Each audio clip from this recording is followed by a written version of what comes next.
the sight glass. The problem with it is you have to remove both ends because the nuts are mounted to the pipe.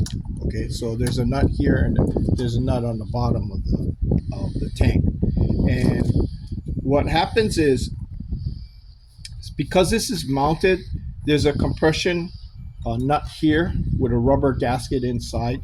But if you were to move this and the gasket is more than likely stuck to the glass, what will happen is as you move this, you gotta hold the top nut. You gotta hold the top nut, which is a 24, and so that doesn't move. You don't want it to move because it'll crack this pipe. And then you also have to have a 24 to what do you call? You have to have a 24 on the bottom to unloosen it. Okay, but here's the problem: when you unloosen this nut, if it's stuck, if the gasket is stuck to the glass, it'll twist the glass and crack the glass as you turn because this is not moving. So the only way to do it is to remove the whole thing and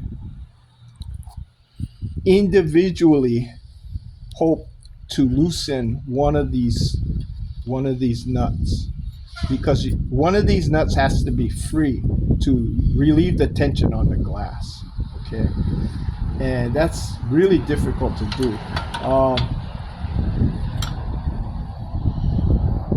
Okay, I don't even want to try on mine because I don't have a replacement glass, but as you can see, it's clean.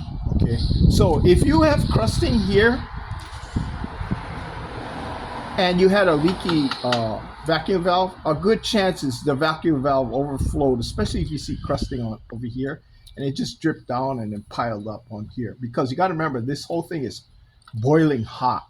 So whatever water drips down will immediately evaporate and steam and then leave whatever calcium deposits on it. Another good way to tell if it's leaking from the top is you'll find all the leaks will come out of, will also drag down the side. You'll see calcium built up on the sides and here.